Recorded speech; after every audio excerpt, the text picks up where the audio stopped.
Hello, नमस्कार, आदाब, सत श्री अकाल और अस्सलाम वालेकुम। मैं हूं मोहम्मद अहमद काज़मी, लेकर आया हूं आपका पसंदीदा कार्यक्रम ग्लोबल न्यूज़। इस वक्त बड़ी ख़बर लेबनान से है, जहां के इंफॉर्मेशन मिनिस्टर जॉर्ज कुदरही के यमन जंग में सऊदी अरब के हमलावर रोल के बारे में दिए गए सख्त बयान के बाद दोनों मुल्कों के बीच डिप्लोमेटिक टकराव जारी है। अब हिजबुल्लाह के deputy secretary general Sheikh Naim Qassem ने कहा है कि लेबनान पर सऊदी अरब के डिप्लोमेटिक हमले का मकसद सिर्फ हिजबुल्लाह को निशाना बनाना है। लेबनान के अलमनार टेलीविज़न चैनल ने कल संडे को शेख नईम कासिम का हवाला देते हुए कहा है कि सऊदी अरब ने लेबनान पर एक डिप्लोमेटिक हमला शुरू किया है, लेकिन उसका असली निशाना हमेशा हिजबुल्लाह और उसकी फ़ौजी ताकत रही है। आपको बता दूं कि हाल ही में लेबनान के इंफॉर्मेशन मिनिस्टर जॉर्ज कुदरही का एक वीडियो क्लिप सोशल मीडिया पर वायरल हुआ था, जिसमें उन्होंने यमन पर 2015 में सऊदी की लीडरशिप में शुरू होने वाली जंग के बारे में कहा था कि हुथी बाहरी हमले से बचाव कर रहे हैं और ये जंग सऊदी और यूनाइटेड अरब एमिरेट्स के हमलों से शुरू हुई थी। उसके बाद सऊदी अरब ने लेबनान से अपने एम्बेसडर को वापस बुला लिया था और लेबनान के एम्बेसडर को रियाद से निकाल दिया था। सऊदी अरब ने लेबनान से हर किस्म का इंपोर्ट भी बंद कर दिया था।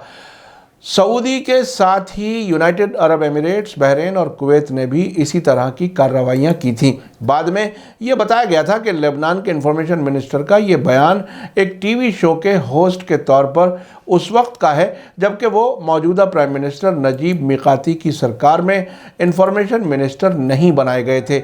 सऊदी अरब और लेबनान के बीच डिप्लोमेटिक टकराव शुरू होने के बाद 3 नवंबर को लेबनान के फॉरेन मिनिस्टर अब्दुल्ला बू हबीब ने कहा था कि सऊदी अरब हमारे मुल्क पर ऐसी शर्तें थोपना चाहता है जिनका पूरा किया जाना नामुमकिन है। उन्होंने लेबनान के अलमयादीन टीवी चैनल से बात करते हुए कहा था कि सऊदी अरब चाहता है कि लेबनान की सरकार के ज़रिए से हिजबुल्लाह के रोल को महदूद किया जाए, लेकिन ये मुमकिन नहीं है क्योंकि हिजबुल्लाह हमारा अंदरूनी मामला है।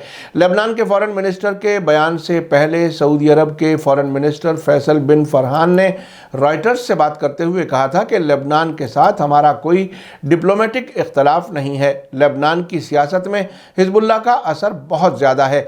सऊदी फॉरेन मिनिस्टर ने लेबनान के साथ ताज़े क्राइसिस के शुरू होने की वजह के बारे में बात करते हुए कहा था कि इसकी असल वजह लेबनान का सियासी सेटअप है, जिससे ईरान की सपोर्ट वाले हिजबुल्लाह को मजबूत मकाम हासिल है, जिसकी वजह से मुल्क में इंस्टेबिलिटी यानी अस्थिरता पैदा होती है। सऊदी फॉरेन मिनिस्टर ने कहा था कि मुझे लगता है कि ये मामला मौजूदा हालत से कहीं ज़्यादा बड़ा है। ये अहम है कि लेबनान की सरकार या लेबनानी सिस्टम एक ऐसा रास्ता तैयार करे जो लेबनान को मौजूदा सियासी सिस्टम से आज़ाद करे और हिजबुल्लाह के कंट्रोल को ख़त्म करे। अब से पहले लेबनान के इंफॉर्मेशन मिनिस्टर जॉर्ज कुदरही साफ कह चुके हैं कि वो सऊदी अरब के दबाव में इस्तीफ़ा नहीं देंगे। हिजबुल्लाह और कुदरही की पार्टी मरादा मूवमेंट ने इस मांग को पूरी तरह से खारिज कर दिया है। कुदरही की पार्टी मरादा मूवमेंट हिजबुल्लाह अलायंस से मुताल्लिक एक ईसाई पार्टी है। आपने देखा कि किस तरह से सऊदी अरब खुल्लम खुल्ला लेबनान के मामलात में दखल देना चाहता है और वो ये भी कहने की कोशिश कर रहा है कि हम जो कुछ कर रहे हैं वही सही है। अब जिस तरह से लेबनान के हिजबुल्लाह की तरफ से रिएक्शन आ रहा है और कुदरही की तरफ से रिएक्शन आ चुका है, इसके बाद अब सऊदी अरब क्या कुछ करेगा ये देखना काफ़ी अहम होगा।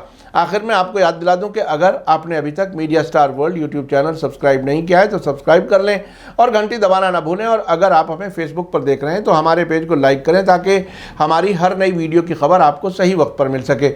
इसी के साथ मुझे दीजिए इजाज़त। ग्लोबल न्यूज़ का ये एपिसोड आपको कैसा लगा कमेंट्स में ज़रूर लिखें। थैंक यू, धन्यवाद, शुक्रिया। जय भारत, जय हिंद। मीडिया स्टार वर्ल्ड के और वीडियो देखने के लिए हमारे चैनल को सब्सक्राइब करें और सीधे नोटिफिकेशन पाने के लिए बेल आइकन दबाएं। और अगर हमारी खबर सच्ची और अच्छी लगे तो अपने व्हाट्सएप, इंस्टाग्राम, फेसबुक और ट्विटर अकाउंट पर ज़रूर शेयर करें।